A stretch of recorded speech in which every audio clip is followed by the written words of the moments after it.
What are the NFC running back depth charts looking like after the early wave of NFL free agency? It's time to break it down here as we start another week of Locked On Fantasy Football. Are Locked On Fantasy, your daily NFL fantasy podcast. Part of the Locked On Podcast Network. Your team every day.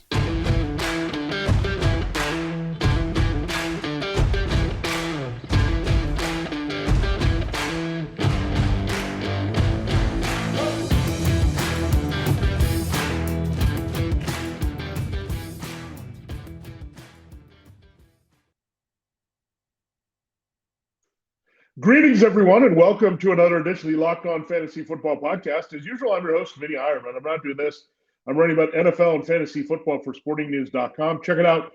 We have our latest mock draft there, first rounder after the big trades, Davante Adams and Deshaun Watson. We had reaction to those trades here on Sporting News. We thought the Browns, as we broke it down for you before the move happened, that we thought that was a pretty good fit for Deshaun Watson's fantasy football value with Mark Cooper. Then we broke it all down with Davante Adams going to the Raiders and what that means for his new team, Las Vegas, and his old team, Green Bay. So going in depth on all those moves, but we were interrupted by those moves because we were talking depth charts and we were doing running back updates, and we were done with the AFC. That means we're going to focus on the NFC. We're going to return to that series this week.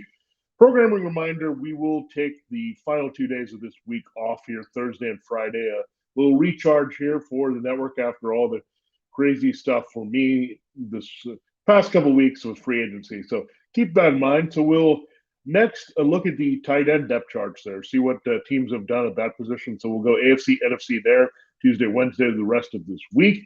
And, of course, we'll be monitoring any breaking news to break that up for you. So we're always going to chime in with that here on Locked On Fantasy Football, the hottest topics. But we also want to get in depth and break down some things for you. And I think the depth charts are a good thing to look at now, especially after running back is pretty slow on the market right now. So let's examine where teams stand overall and what they still might do here in the end of free agency and the draft to upgrade their depth charts in the NFC. We'll do that. Again, this episode of Locked On Fantasy Football is brought to you by BetOnline. BetOnline has you covered the season with more props, odds, and lines than ever before. BetOnline, where the game starts. All right, let's go in alphabetical order. What we'll do, we'll hit 5 teams in our first segment, and we'll hit 6 in our second, and then we'll round it out with our last 5, the 16 NFC teams here, where they stand at running back. Let's start in Arizona. We know a big part of their depth chart is gone. Chase Edmonds will not be returning. He's now a member of the Miami Dolphins, so he's the lead of that team. James Conner got a 3-year deal to return, so he's in good position here because right now backups are familiar, Eno Benjamin and Jonathan Ward, but they also added that former Steelers hybrid Jalen Samuels, kind of fullback, wide receiver, tight end type, so not really a threat to Conner right now. He's kind of a versatile cog that they can put in Cliff Kingsbury's offense, add the tight ends that they already have there, and Max Williams and Zach Ertz. We'll talk about that depth chart there for you with the next time we break it down for the Cardinals. But running back James Conner, he is a winner in free agency for sure. Edmonds was a thorn in the side here with the production. They were pretty split. Conner took over as a better fantasy back because of his scoring. And that's what you're seeing right now, that Conner gets the commitment here because he's more traditional 20 to 25 touch back. So he's going to be in the RB1 conversation for sure when we look at fantasy football. Again, given Edmonds is gone and Benjamin Ward, we've seen them. They're more swing backup situational. And Samuels is a bit of a hybrid flyer here that may not make the team in time when we get to training camp. All right, let's look at the Atlanta Falcons. And Cordarrelle Patterson came back on the deal, kind of flew under the radar there with all the talk about acquiring Deshaun Watson. And then you had the Calvin Ridley year-long suspension there. So not a lot of Falcons news getting attention beyond that. But they keep Matt Ryan right now, obviously, with no Watson deal. They keep Patterson. He was their most indispensable offensive player in the first year for offensive-minded coach Arthur Smith there. So, yeah, Patterson's going to have a role. It's still Mike Davis. They did acquire Daryl Williams, by the way, the former Bears, Dolphins, and Chiefs running back who's a backup So Daryl Williams in this mix, he's probably good, or Damian Williams, I should say. All the Williamses from the Chiefs now going on. So we won't have that D. Williams problem anymore in Kansas City, and we won't have it in Chicago there with the Williams leaving behind what we have with David Montgomery and Khalil Herbert. So he's a good threat to take away Davis's job here as being the reliable guy that they can put in. He's also a good passing situation down back where Mike Davis has that capacity too, but he just disappointed in the first year of this offense. So it rounds out pretty favorably here in Patterson and keeping that job in a key role here, especially with no Ridley. He's going to have to be pretty on point here as an offensive weapon by far. And they also moved on from Hayden Hurst. So really Patterson is a key player they wanted to keep for this offense, and almost out of necessity, it happened here in 2022. All right, we'll stick to NFC South and look at the Carolina Panthers. Interesting move they made. Christian McCaffrey's still on top of the depth chart, assuming he's healthy and is good to go. That's always a question mark. Chuba Hubbard still listed second here. Spencer Brown is fourth. Here's the interesting third name on the list. Donta Foreman signed from the Titans. He was a very strong backup there working with Dontrell Hilliard. They didn't keep him in Tennessee behind Derrick Henry. They brought in Trenton Cannon. They brought back Dontrell Hilliard, but Foreman they move on from, even though he finished really strong in that Henry power role last year. So let's look at it. So Foreman could be a threat for Hubbard's touches. I think they realized they needed a little bit better insurance and those committee approaches there when McCaffrey's not on the shelf. So good for Foreman. He kind of had to work his way back into relevance in the NFL, got that opportunity at Titans. So interesting that we had Mike Davis. He was the former backup a couple of years ago. He went to Atlanta because of what he did there. Surprisingly, as McCaffrey's backup, and same thing I think happened with Foreman behind Henry in Tennessee. We talked about the Bears. Their depth chart has shrunk a little bit. We know without Damian Williams, they did replace him.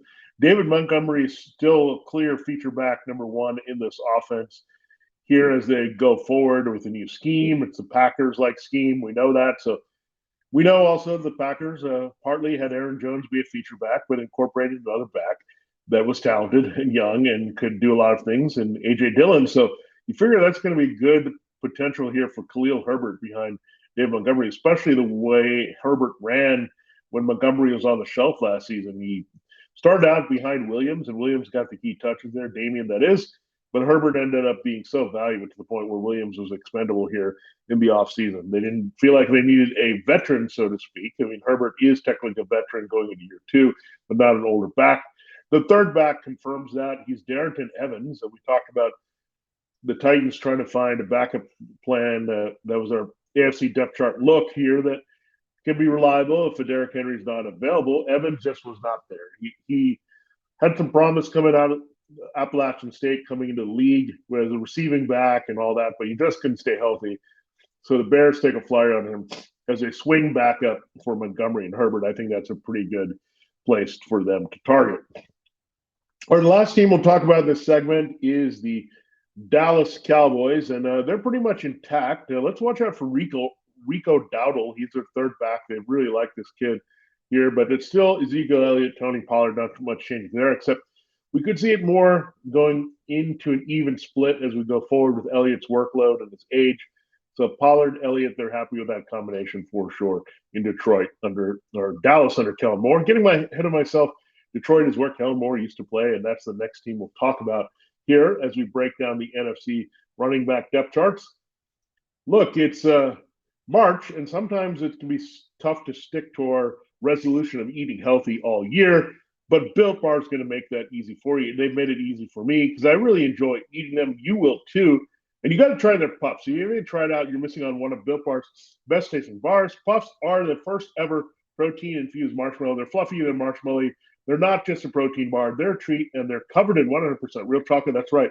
Every bar you get from Built Bar covered in 100% real chocolate. 100% real chocolate with also being good for you, which makes it incredible. Low calorie, high protein. Replace your candy bars with these. They're much better, and they're much better for you. They're better. A typical candy bar can be anywhere from 200 to 300 calories. You can check out what most Built Bars contain, but it's usually 130 calories, 4 grams of sugar, 4 grams of net carbs, and 17 grams of protein. That's incredible. When you compare that to a candy bar, you're taking about double those amount of calories, 240 calories, 30 grams of sugar. So ridiculous, almost 7 times what you get there in a Built Bar. So you know how healthy Built Bars are, and there's dozens and dozens of net carbs we know there in candy bars. Check out all the great flavors, including mint brownie, coconut, almond. They always have special flavors coming out every month. So check it out. If they think a flavor might be good, they'll make it. It'll be delicious, covered in 100% chocolate. It'll also be good for you. The best way to get in on Built Bar is to go to Built.com, use the promo code LOCK15, get 15% off your order. Use the promo code LOCK15 for 15% off at Built.com. Okay, we will now finally get into the Detroit Lions and the running back depth chart here as we transition and look at all the teams here in the NFC so far as we look at it free agency before the draft, what they might want to do at running back here, and how that affects fantasy football production potentially here in 2022. Thanks for making Locked On Fantasy Football your first listen every day. Make sure you're listening and following Locked On NFL, Locked On Experts, covering the biggest stories around the NFL every Monday through Friday in less than 30 minutes. It's free and available wherever you get your podcasts. All right, the Lions. Yeah, we've teased them a little bit here, haven't we? So the Lions, DeAndre Swift is still the lead back here. He's in a good position here as the number one. Jamal Williams is a pretty good, valuable veteran swing backup, formerly of the Packers, behind Aaron Jones. He's still in the mix. And last year, when they needed it, and Swift was on the shelf, and Williams can play, and the COVID-19 protocols, Craig Reynolds, they really liked him as a versatile running back. He had a big game. Then we also saw Godwin Igwebuike have a big game. So that is the depth chart right now for the Lions. I don't think they really need to change it here. Reynolds is a pretty good all-around player. Igwebuike is a good situational runner. Williams has a lot of experience and can handle himself in pass protection. So it's a pretty good group behind Swift. But I will say, given the combined skill set of Williams, Reynolds, and Igwebuike, that Swift is in really good position here to get a nice volume. If he can stay healthy, DeAndre Swift is going to have a massive season. He's such a good pass catcher on top of running well. And the Georgia backs, I mean, that's what we know. These Georgia backs, if they've got the blocking, which Swift does with this Lions offensive line, pretty sturdy, very good running team. That's why they were able to plug and play these guys and get some really good production from them last season. The front was pretty good. It's going to support these guys. I think the passing game is a little bit more dangerous now with DJ Chark joining Amon-Ra St. Brown. So a little bit more threat there to stretch the field. So Swift can have a big, big year. And again, like James Conner, another young back in the strong RB1 conversation here in 2022. Aaron Jones is still an RB1 here for the Packers. A.J. Dillon is still behind him. So, yeah, we're a little concerned because it was pretty close with Dillon and Jones. Last year, Dillon kept eating into Jones' workload, stealing the red zone and power looks a lot. And Dillon has improved as a receiver as well to make it more interchangeable between him and Jones. And there's careful wearing down Jones as he gets older.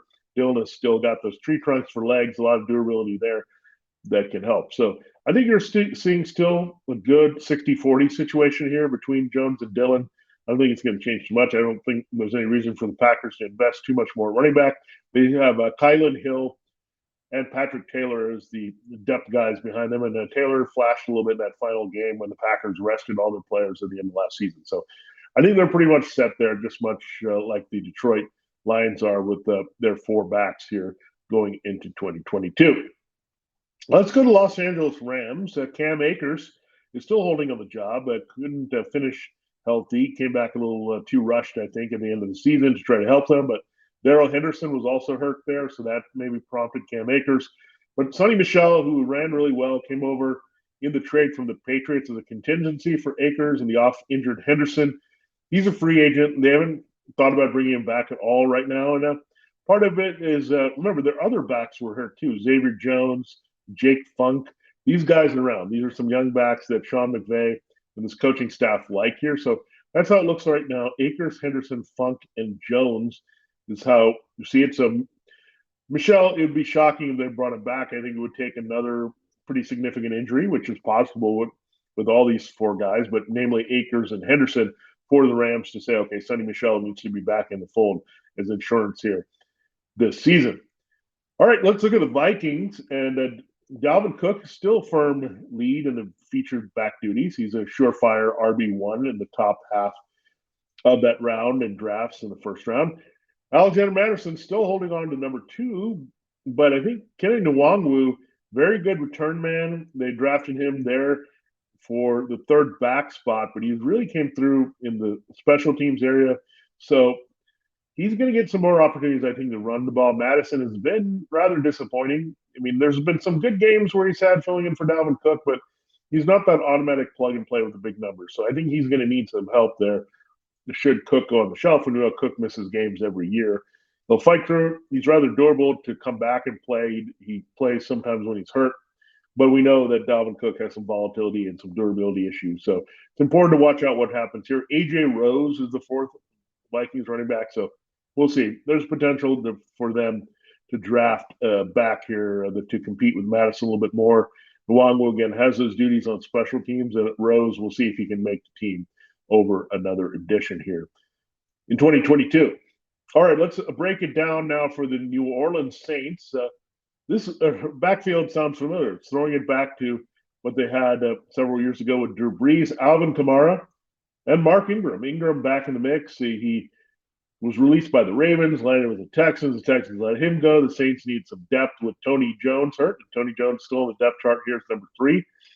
And the former Eagles Notre Dame player, he's also there briefly with the Jets. Josh Adams is your number 4 back. So I think the Saints there, the notable thing there is the Saints moved on from Ty Montgomery, their hybrid running back wide receiver. He's now in the Patriots backfield to create some confusion there with the roles of James White, Ramondre Stevenson, and Damien Harris. So at least one person's out of the mix, but my money's on Jones rising to that 2 spot. Ingram is just kind of fading here. He's had the injuries on the other side of 30. He's been around for a while. So Tony Jones, we know, was about to have a big role, but then he got hurt last year. So I think they'll look more at him to ease the burden on Kamara than Ingram when it's all said and done as we look in camp. The final team we'll get to in this segment is the New York Giants. Saqon Barkley, there was a lot of talk about this new coaching staff led by Brian Dable and GM Joe Shane. Would they move on from Saqon Barkley, try to dump that contract before they have to pay him again, which they don't want to do here at high market rates? We've seen it happen. McCaffrey and that extension was a mistake by the Panthers. They're just not getting the return on investment there. The Jaguars, we know, pretty much moved on to Leonard Fournette in a similar situation. So Giants trying to avoid Barkley as a first-round payment, second contract deal here for him. So they're going to explore their options. Right now, it's not all that exciting. It's Matt Breida, who did play for Dable with the Bills last year. He was a depth guy with Devin Singletary and Zach Moss. So he comes over, swing guy that people like. I think coaches just like Breida because he does all the little fundamental things right, and that's why he keeps getting chances here. But right now, he'd be the number 2 ahead of Gary Brightwell, who's the young running back they like here, and Antonio Williams is their 4th back. So not a lot of competition here for Barkley right now. And where it stands with Breida, knowing that he's there to play a variety of roles if the starter can't go here. So yeah, we'll see. I think Saquon could get some competition in the draft. We're going to watch that carefully again. New coaching staff, new offensive mindset, not tied to any of this previous personnel as much. I think they'll work on the offensive line as well to improve Barkley's chances when he's on the field to produce. But I think they have to give themselves a little bit more of an option at running back if they don't want Barkley's contract and they still want to get back to get 20 touches a game. Because we know Breida, as good as he can't hold up for that. We've seen that throughout his career, going back to when he was a revelation for the 49ers here and an option for that team. Again, he does the fundamental things right, but he can't be on the field a lot here. So they need someone who can actually threaten Barkley. And Barkley, we know, has injury issues of his own. So this is going to be pretty important for the Giants as they go forward, and something we want to watch for sure, to have a bona fide number 2 behind Saquon Barkley, because we've seen in the past where Devontae Booker has been very valuable in that role. All right, we will break down the final 5 teams in our last segment here on Locked On Fantasy Football. It's that time of year again. College basketball's tournament is finally here, and it's into the Sweet 16 here. So we know it's all the actions are going to get revved up. From all the latest odds, contests, and player props, BetOnline.net is the number 1 source for all your sports betting needs and information. BetOnline remains the best spot for all your sports scores, podcasts, and news this season. It's not just basketball, whether it's college or NBA. BetOnline is your continued source for all your sporting wagering information needs, including live betting and your favorite Vegas casino games. Head to the website today or use a mobile device to learn more about the trends in action only at betonline.net. BetOnline, where the game starts. Okay, we have looked at now 11 depth charts in the NFC and running back and see where all these teams stand. That's what we're doing, updating you, and we'll do this again, of course, once we get done with the draft and go into the summertime just to see where all these teams are at and kind of do a roster assessment. So we're just doing a preliminary one. We're in advanced scouting mode here in Locked On Fantasy Football all offseason long. Let's continue looking at the Eagles and what they have at running back right now. Miles Sanders, we know he's the lead guy here. They had Jordan Howard as a free agent. They haven't really pushed forward there too much in bringing him back. And Boston Scott was brought back, however. So Boston Scott is in there. Initially didn't keep him, but part of it, I think, was a contract that fit him in with what they needed. But Boston Scott can do everything at this point that Miles Sanders can. So Scott is a real threat to Sanders' value. Kenneth Gainwell, good change of pace back, flashed early there as a rookie from Memphis last season. He should get some more opportunities as well. So it was a kind of a mystery why they stuck with Howard last year. I think part of it is just seeing him as the traditional power back. But again, Scott can do some of those things. Gainwell can do the receiving aspect. So it could get to a messy committee point again here. Because I don't think this coaching staff with Nick Sirianni see Sanders as what Jonathan Taylor is Indianapolis to get the workload. I think they look at it as we got to have roles for all three backs. Sanders will still maybe get the most touches here, but I can see a situation where it's a 40-40-20 developing between Sanders, Scott, and Gainwell in 2022. All right, let's go to the 49ers. And the 49ers have kind of cleaned things up a little bit. There's no more Raheem Mostert. He went to the Dolphins as well with Chase Edmonds. So they had to move on from him. Jeff Wilson Jr. is a free agent. So both of those guys have been around to help in this backfield. But now the season started today. You have Elijah Mitchell. Here he's the fifth-round pick, second-year player. They're available at the top of their depth chart. We know that he was a lead back whenever healthy last season once Mostert went down. They also kept Jermichael Hasty. Right now he's trumped Trey Sermon there as the number 2. So Hasty, they like him. He plays a lot of positions well, can help on special teams as needed. So that's why they brought him back. So right now it's Mitchell and Hasty 1-2. And Trey Sermon recovering from his shortened season last year. He was disappointing as a rookie. I just think he got off to a bad start in training camp and not establishing himself and working as hard as needed. And then Mitchell, in comparison, looked a lot more appealing to what this coaching staff wanted to accomplish in the zone blocking running game that's classic and is going to help all these later round backs produce with Kyle Shanahan. So that's where it's leading with Mitchell. So Sermon has some work to do to get fully healthy, get back in the good graces of this offensive staff to get those opportunities. But right now, Elijah Mitchell is the one you're going to target. And just because of the durability issues, and Mitchell had some of those last year, and the fact that the 49ers can be fickle with Shanahan, and this is a problem. You don't always have room for two backs. It's kind of the hot hand that gets the ball most one week or another. So you're not going to get like some type of traditional committee approach here. So right now you have to go as Elijah Mitchell more as an RB2 in 2022. All right, let's talk about the Seattle Seahawks here. They brought back Rashad Penny.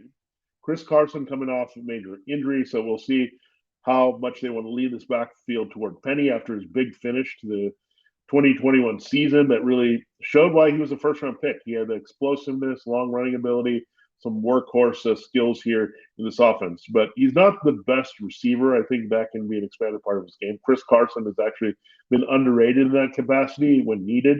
This team in general doesn't throw to the back, but now you're away from Russell Wilson. So if you have a rookie running back, check it down a little bit. We'll see the offensive line. They're still thinking about bringing back Dwayne Brown, but he's also looking at other teams here. So the offensive line, the balance of the passing game, and being able to stretch the field with a long ball with Russell Wilson, those may take hits if it's a rookie quarterback. So we're going to have to watch this situation, but I'm already still feeling it here with Carson and Penny and still DJ Dallas and Travis Homer. The Seahawks are going to continue to be one of the more frustrating backfields in this league. Also complicated by their guys not being able to stay healthy on a regular basis. So we'll watch that. But, yeah, downgrade, I think, in trying to attach ourselves to the Seahawks running game and back specifically in fantasy football this season. The next team we'll talk about is the Tampa Bay Buccaneers at this moment when we're talking about them. Leonard Fournette has not been re-signed. Gio Bernard has not been re-signed. They're not going to bring back Le'Veon Bell. They're not going to bring back Ronald Jones. We know that because we already know Bruce Arians has been lukewarm on him for much of it. This had him play out the contract. So right now, the Buccaneers 1-2 punch, and these are the backs that they have left, are Keyshawn Vaughn and Kenyon Barner. So we'll see Kenyon Barner. Remember, he just doesn't go away. He seems to find different jobs and spots. I mean, whether it's Panthers or Eagles or Buccaneers, he's just a guy that you sign just in case you don't have a lot of other options. So he's on the list here after Keyshawn Vaughn. But Vaughn is sitting really nicely here. Remember how we felt as a rookie? He said, where are they going to get competition? And then they added Fournette, which threw things off. And then they got back into thinking about Ronald Jones more. So Vaughn became an afterthought. And then he got hurt and didn't quite get up to speed quickly enough in the first year under Bruce Arians. So what you're seeing here with Vaughn is, will he get the opportunity? They trust him. We did see some explosive burst. If you remember, he had a long run against the Panthers last year. That kind of showed what kind of complete runner he can be. But Keyshawn Vaughn, guy they really like. They've been waiting to put it all together and be durable and learn all the nuances of playing running back. But right now, we'll see. If Fournette doesn't return, Vaughn is going to have a lot of appeal as an RB2 this time around. So, again, it could get complicated with some veteran additions and draft picks, but I don't think the Bucs are going to invest too much in this position when they know Vaughn is pretty good here. They just need to have a little bit of compliment and think they can get that here in this backfield. So somebody to watch for sure. And Fournette is going to try his best to come back to Tampa. It's more in their court if they want to bring him back. I think they can wait it out here for a while, and he's staying in shape to be ready for any team. So it could drag out a little bit here, and they could end up with a Fournette-Vaughn situation here. And, of course, Fournette would be the target over Vaughn in that case. All right, last team we'll talk about is the Washington Commanders. They're real now. They have a team name, breaking news from a couple months ago, but no longer the football team. But let's look at this football team depth chart, shall we? The Commanders still have Antonio Gibson. He's the lead back, we know. And he came on strong at the end of last season. We thought J.D. McKissick, the thorn in his side of his receiving production, was going to be gone. We said, he's going to the Bills. Oh, no, Devin Singletary is in trouble. Signed that deal with the Bills. We thought, no, he agreed upon it. Then he reneged and went back to the Commanders. So McKissick is in this mix, and that's going to curb Gibson's value a little bit because of his role in the passing game. They cannot quit J.D. McKissick here as a key part of what they want to do. So you can't blame them. They're really weak on receiving options here. They got Cam Sims back in the mix with Terry McLaurin. I think they really look at wide receiver a little bit more. I think one thing with McKissick, you also look at Curtis Samuel being healthy. That's going to cut into McKissick. And unfortunately, more into Gibson. So we want them to unleash Gibson as a 20-25 touch back. It's hard to expect that again with McKissick in dedicated passing game situations. It is notable that he jumped back to number 2 in the depth chart over Jared Patterson, who I think profiles a little bit more like Gibson and being a complete back. And then rounding things out here as a fight through the other parts of this time of year, Aldridge, Jonathan Williams there at the Commanders' 4th running back spot as of right now. So a lot of running backs are set in the NFC, but there's these little things that you worry about and want to see what happens the rest of the offseason, especially the draft with a lot of good middle round values at this position, as they usually are. So that's going to displace a few more of these veterans, create some competition either for feature back jobs or lead jobs, or just number one, the backups here, the number 2s on all these teams. So we're going to watch all that for sure this offseason, but we want to set the table. That's what we're doing with these depth chart updates. So check it out. If you missed the AFC one, we did that. We have NFC here today. Then we'll turn our attention tomorrow to the AFC tight end depth charts. They've actually changed quite a bit here in free agency. So we'll see how these teams are looking and if there's different impact guys or additional impact guys that we're not thinking about here for 2022. Thanks so much for making Locked On Fantasy Football your first listen every day. Again, we'll do those tight end shows and then we'll close the week. Again, we'll monitor. There's the breaking news that we need to chime in on that has big fantasy football impact. Now make your second listen Locked On NFL Draft. Ryan Tracy and former NFL cornerback Eric Crocker bring the NFL Draft to life every day with insight analysis on college football prospects and NFL front offices. It's free and available wherever you get your podcasts. For Locked On Fantasy Football, this has been Vinnie Iyer. Have a great day, and see you tomorrow as we continue talking depth chart updates here for Fantasy Football 2020.